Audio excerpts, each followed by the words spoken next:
I'm Adrienne Pedersen. Today on Upfront. Help wanted. Two views on the worker shortage. The state's biggest business lobby calling it an emergency. There are plenty of jobs out there in the Wisconsin economy, and we need people to get back to work in order for this economy to rebuild after the pandemic. Then the hospitality group trying to attract and retain workers by paying them a $16 minimum wage. We're really hoping that it will help bring a return of those professional service industry workers and also maybe attract some new folks. Plus, control of the Natural Resources Board. The chairman, whose term is up, won't step aside. We ask him why. And Senator Ron Johnson poised to cause more controversy over COVID-19 vaccines. Taking on the issues important to Wisconsin. This is Upfront with your host, Adrienne Pedersen. The signs are all over the state. Businesses are hiring, but many say they're having trouble finding help. Leaders in the business community blamed enhanced unemployment benefits, that extra $300 a week some people are getting because of the pandemic. Matt Smith starts our coverage with a visit to a manufacturing company looking for skilled workers. We last visited PowerTest, the Sussex-based manufacturer, before the pandemic. We all go together. President and CEO Alan Pedalinsek was dealing with a labor shortage then. Like all manufacturers, he still is. The latest factor, the additional $300 a week in federal unemployment. If the additional unemployment was cut off today, could you see that impact in a couple days, in a couple weeks? So personally in this business, I don't know that we would, because we're seeking primarily skilled workers, and there aren't many that are sitting on the sidelines. They're all working. But I was just with the owner of Quick Trip yesterday that has multiple locations in Iowa. And as soon as the governor of Iowa turned off the supercharged unemployment checks there, they started to see increases in applications and also in hiring. So I think it's clear it's a contributing factor. I mean, what we don't know is exactly how large. Noah Williams, director of the Center for Research on the Wisconsin Economy at UW-Madison. There's an acute short-run issue, and then there's the longer-term trends. Reducing unemployment benefits, or what I've argued for in particular, is transitioning towards giving people a bonus to go back to work instead of paying them for staying unemployed, provide an additional incentive to rejoin the labor force. Those could help with the short run issues. But yeah, we're definitely facing some longer term, multi-year issues here across the country, but particularly in the state. So this unemployment issue, Adrienne, not only complicated but highly political, as you know. A number of states already cutting off that additional federal unemployment benefit. The Republican-controlled legislature here in Wisconsin attempting here to do the same. Adrienne? Matt, thank you. So how widespread is the employment problem? The state's largest business lobby, Wisconsin Manufacturers and Commerce, just released a survey. It says 86% of Wisconsin businesses are struggling to hire workers. WMC calls the workforce shortage an emergency and has called on the governor to end the extra $300 in unemployment benefits. We're talking now with WMC President Kurt Bauer. Kurt, I want to go ahead and play something that the governor said a few weeks ago on this show and get your response. How many people are sitting at home when they should be working and getting $300 and being lazy? I mean, really, there's no data to say this is going to fill 20 jobs or this is going to fill 20,000 jobs. Okay, so Kurt, you just heard from the governor there. Is that what you're saying? Are you saying people are sitting at home and being lazy? And do you have those numbers the governor is looking for? Well, the governor likes to use the metaphor, connect the dots. I think the dots connect very clearly here. In fact, I think they're a straight line. We have a UW-Madison economist who said that the labor markets in Wisconsin are tighter now than before the pandemic. The San Francisco Federal Reserve called the $300 supplemental to state unemployment benefits a noticeable contributor to the work challenges that we have right now. Burning Glass estimates that there were 50,000 job postings in just the manufacturing sector alone since January 1st in the state of Wisconsin. Again, that's just one sector of the economy. And Jason Furman, who is a Obama-era economist, said that only 24% of unemployed people are transitioning back to work, and he said that number should be much higher. Look, the governor acknowledged on your show that we have a population gap.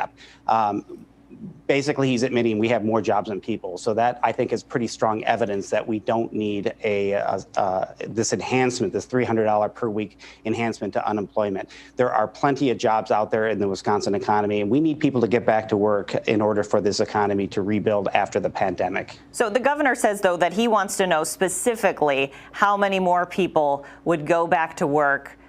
Is that a number you can come up with?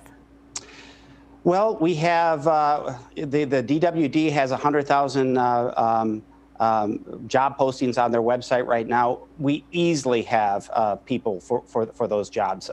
Now, maybe you have to align people with skills. Sometimes you have to have people relocate to where the jobs are. But the bottom line is that we have more jobs and we have people looking for them right now. I think that is obvious. I cited the statistics. I think that the dots connect. I think that there is clear evidence. And of course, looking at our economic survey, so we've got anecdotal evidence as you drive around the state and you see help wanted, now hiring signs everywhere, whether it's downtowns and restaurants, hospitality, certainly in industrial parks. You also have then the quantifiable, which is our economic survey that we just put out this past week. 86% of business leaders say that they're having trouble hiring. So I don't know. The evidence is overwhelming. We have a problem. We need the governor's help to solve it. Our reporter Matt Smith talked to a manufacturer who said that he doesn't think getting rid of the $300 would impact his company because they're looking for skilled workers and there aren't many not working right now. So what do you think would help a business like that? In manufacturing, some of them do hire around the 1675, which is what you can get with the supplemental right now. Some are hiring at that level, but our survey shows that the number one area where they're having trouble finding people is skilled. The next one is entry level. So this really speaks more to the entry level workers than it is for the higher skill. Longer term, we need the governor's help on that as well. Again, he acknowledged on your show that we have a longer term problem, and the governor defunded our talent attraction campaign started under the previous administration, designed to address the fact that the demographics in the state are such that we are not at replacement birth rates, and we have had more people leaving the state than coming in over the last 30 years or so. We need to do something about that, and drawing people into the state by talking about the great opportunities we have, the great communities, the low crime, the outdoor recreational activities, all of the different things that make Wisconsin great. We've got to tell that story in order to draw people in. And again, we need the governor's help with that as well. What about leaving the industry? Because I read an article in the Washington Post talking about how retail workers, they're quitting at record rates because they realized during the pandemic that they want to do something else. They were tired of not getting paid enough. They said it was a stressful job, especially during a pandemic. Maybe they're going into a different trade. They're waiting for childcare to pick back up again. I know that's what the WEDC said. So are you hearing that as being an issue from your members? We haven't heard that much from our members, but I have seen the stories that you're referencing. And, you know, look, that's an opportunity for people to upskill and move into other career options. We certainly have low skill, medium skill, and high skill jobs in Wisconsin. We've got a very diverse economy with various sectors. I mean, the bottom line is that we have the jobs available at basically any skill level in the state of Wisconsin. So if somebody wants to upskill and move to a higher level, higher paying job, we have those opportunities as well as the entry-level jobs. What advice are you giving to your members to try to compete for employees right now? Well, it's hard to compete against the federal government and the state unemployment benefits. There's no question about that. But we have seen in our economic survey the highest level of pay increases that we've ever recorded since we've been doing this starting in the 1990s. They're paying more. They're paying hiring bonuses. They're offering more time off. They're offering gift cards to keep people on the job. They're doing, to some extent, tuition reimbursements. They're doing all kinds of different things to try and to lure people in and then to keep them.